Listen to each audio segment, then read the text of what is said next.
membantu kita memahami kebiasaan makan kita sehari-hari. Sebelum itu kami akan memperkenalkan diri kami. Saya Angela Fibriana Tene. Saya Agus Fitri Salim. Saya Agra Bunabeli. Saya Siti Fatimauti. Saya Akor Sarasartius. Tujuan pembuatan video untuk menjelaskan lebih detail tentang teori humanistik yang berkaitan dengan pembentukan kebiasaan makan. Judul materi teori humanistik dalam pembentukan kebiasaan makan.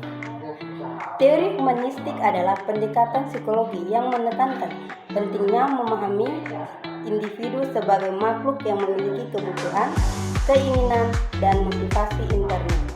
Jika teori humanistik dikaitkan dengan pembentukan kebiasaan makan, menekankan peran individu dalam membentuk kebiasaan makan yang sadar, bertanggung jawab, dan bermakna.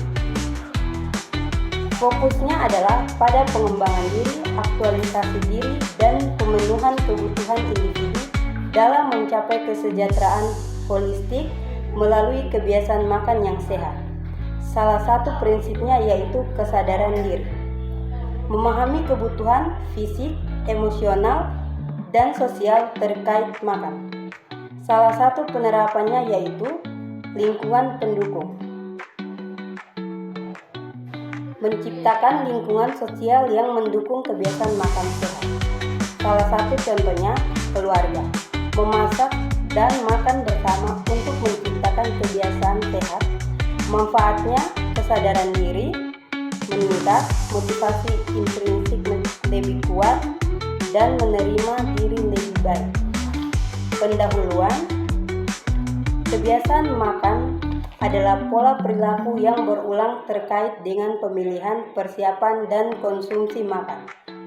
Kebiasaan ini dipengaruhi oleh berbagai faktor termasuk budaya, ekonomi, psikologi, dan sosial. Uraian teori humanistik.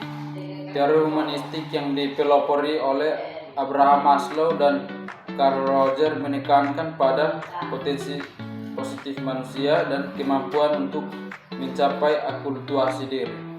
Dalam konteks kebiasaan makan, teori ini berfokus pada individu sebagai pusat.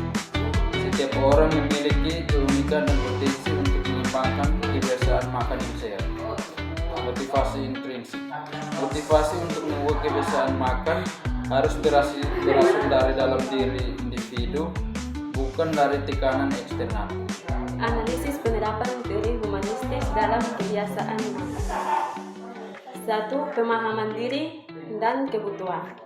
Teori humanistis mendorong individu untuk memahami apa yang mereka butuhkan dari makanan baik secara fisik maupun emosional. Contohnya, seseorang yang merasa sedih mungkin cenderung makan makanan manis untuk menghibur diri. Dengan kesadaran diri, mereka dapat mencari cara lain untuk mengatasi kesedihan seperti berolahraga atau berbicara dengan teman. Yang kedua, penerimaan diri dan fleksibilitas. Teori humanistis mengajarkan bahwa tidak apa-apa untuk sesekali menikmati makanan yang tidak sehat asalkan tidak menjadi kebiasaan. Contohnya, seseorang yang sedang berdiet dapat mengamati sepotong kue saat ulang tahun temannya tanpa merasa bersalah atau gagal. Strategi edukasi berdasarkan teori humanistik. 1. Fokus pada pemberdayaan. Edukasi gizi harus memberdayakan individu untuk membuat keputusan yang informasi dan bertanggung jawab tentang makanan. Contohnya, alih-alih memberikan daftar yang harus dihindari, edukator dapat membantu individu untuk memahami bagaimana makanan memengaruhi kesehatan mereka dan memberikan alat untuk membantu pilihan yang lebih baik. 2. Pendekatan yang berpusat pada individu. Edukasi gizi harus disesuaikan dengan kebutuhan dan minat individu. Contohnya, seorang atlet membutuhkan informasi gizi yang berbeda dari seorang yang sedang hamil. 3. Promosikan kesadaran diri. A. Edukasi gizi harus membantu individu untuk meningkatkan kesadaran diri tentang kebutuhan fisik dan sosial mereka terkait dengan makanan. Contohnya, Edukator dapat menggunakan latihan individu itu untuk membantu individu menghubungkan kembali dengan sinyal lapar dan kenyang tubuh mereka. 4. Ciptaan lingkungan. Edukasi gizi harus menciptakan lingkungan yang mendukung kebiasaan makan dan yang sehat. Contohnya, sekolah dapat mengendalam makanan sehat di kantin dan mengajarkan siswa tentang gizi di kelas. Setelah mempelajari dan mendiskusikan teori humanistik dalam konteks pembentukan kebiasaan makan, kami sebagai kelompok memiliki beberapa refleksi penting. Yang pertama, pentingnya pendekatan yang berpusat pada individu. Kami sepakat bahwa teori humanistik memberikan penekanan yang sangat penting pada keunikan setiap individu dalam membentuk kebiasaan makan. Yang kedua, peran motivasi intrinsik. Kami menyadari bahwa motivasi intrinsik adalah faktor yang sangat kuat dalam pembentukan kebiasaan makan yang sehat. Yang ketiga, kesadaran diri sebagai fondasi. Kami memahami bahwa kesadaran diri adalah fondasi dari perubahan perilaku yang positif.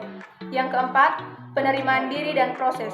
Kami menyadari bahwa penerimaan diri adalah penting dalam perjalanan menuju kebiasaan makan yang lebih sehat. Yang kelima, keterbatasan dan tantangan. Kami pun juga menyadari bahwa teori humanistik memiliki keterbatasan. Pendekatan ini mungkin tidak efektif bagi semua orang, terutama mereka yang menghadapi tantangan ekonomi, sosial, atau lingkungan yang signifikan. Yang keenam, penerapan dalam praktik. Kami berdiskusi tentang bagaimana menerapkan prinsip-prinsip teori humanistik dalam praktik, misalnya dalam konseling gizi, pendidikan kesehatan, atau program komunitas. Kami menyadari bahwa penting untuk mendengarkan individu, memvalidasi pengalaman mereka, dan memberdayakan mereka untuk membuat pilihan yang sesuai dengan kebutuhan dan tujuan mereka. Kesimpulan dari teori humanistik adalah, secara keseluruhan, kami percaya bahwa teori humanistik menawarkan perspektif berharga dalam memahami dan membentuk kebiasaan makan yang sehat, dengan berfokus pada individu, motivasi, kesadaran, penerimaan, dan pertumbuhan. Kita dapat membantu orang untuk mengembangkan hubungan yang lebih positif dan bermakna dengan makanan, serta mencapai kesejahteraan yang lebih besar. Sekian presentasi dari kelompok kami, dan terima kasih atas kesempatan untuk berbagi informasi. Kami berharap kita terus belajar dan berkembang bersama. Bye!